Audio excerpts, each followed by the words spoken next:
warahmatullahi wabarakatuh. Saya akan menjelaskan tentang manajemen bencana lingkungan hidup. Lingkungan terdiri atas dua komponen yang bersifat biotik dan antibiotik. Komponen biotik merupakan segala hal yang memiliki nyawa, seperti manusia, hewan, tumbuhan, serta mikroorganisme berupa bakteri dan virus. Sedangkan komponen abiotik adalah segala hal yang tak bernyawa, seperti air, udara, tanah, cahaya, iklim, kelembaban, dan suara. Bencana lingkungan hidup merupakan peristiwa atau rangkaian peristiwa yang mengancam dan mengganggu kehidupan dan penghidupan masyarakat yang disebabkan baik oleh faktor alam dan atau faktor non-alam maupun faktor manusia sehingga mengakibatkan timbulnya kerusakan lingkungan. Beragam bentuk bencana lingkungan hidup yang terjadi di Indonesia bisa dikatakan bersumber dari perilaku manusia terhadap alam. Pemakaian bahan bakar fosil yang terus meningkat untuk berbagai jenis produksi barang dan konsumsi telah dibuktikan oleh para ahli sebagai penyebab dari gejala pemanasan global, yaitu pada gilirannya menimbulkan gejala perubahan iklim.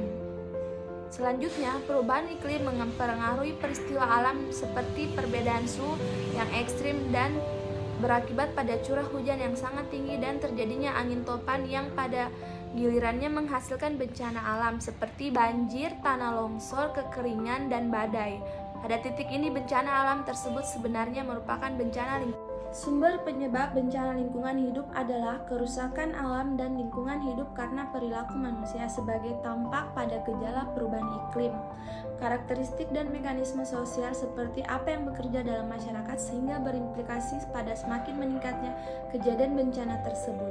Mencegah terjadinya bencana lingkungan hidup, diperlukan upaya-upaya untuk mewujudkan kesadaran melestarikan lingkungan hidup. Kesadaran tersebut nantinya akan berbuah dukungan berbagai unsur masyarakat. Untuk mencapai hal ini, diperlukan suatu proses pendidikan lingkungan. Pendidikan lingkungan adalah proses mengembangkan kesadaran penduduk dunia akan lingkungan hidup dan upaya aktif untuk mengatasi masalah-masalah yang terkait dengan lingkungan. Pendidikan lingkungan diberikan pada masyarakat dalam semua umur dan semua level. Dengan pendidikan lingkungan diharapkan muncul kesadaran yang tinggi mengenai isu-isu lingkungan sehingga akan mendorong terjadinya perubahan dalam interaksi antar manusia dan alam yang lebih baik, yang pada akhirnya akan menciptakan lingkungan yang lebih lestari.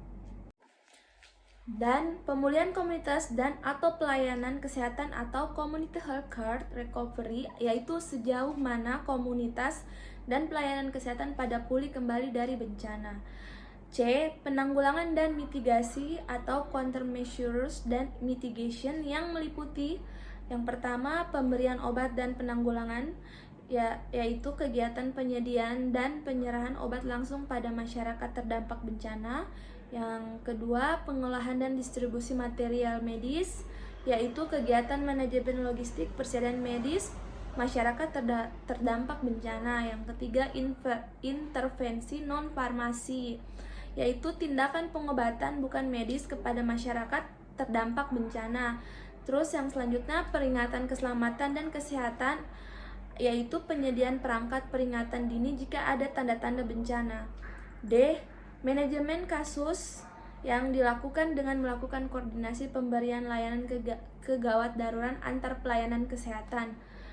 Koordinasi pemberian layanan kegawat darurat antar pelayanan kesehatan. E. Manajemen informasi, yaitu meliputi yang pertama informasi publik dan peringatan dini darurat, yaitu menyediakan pusat informasi dan peringatan dini kepada masyarakat dalam kondisi darurat.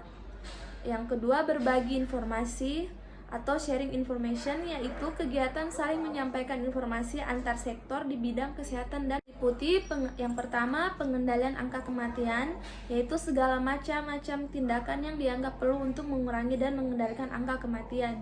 Yang kedua, perawatan massal, yaitu pemberian perawatan secara massal kepada masyarakat terdampak bencana. Yang ketiga, pengobatan massal, yaitu pemberian obat-obatan atau upaya penyembuhan dalam jumlah besar kepada masyarakat terdampak bencana.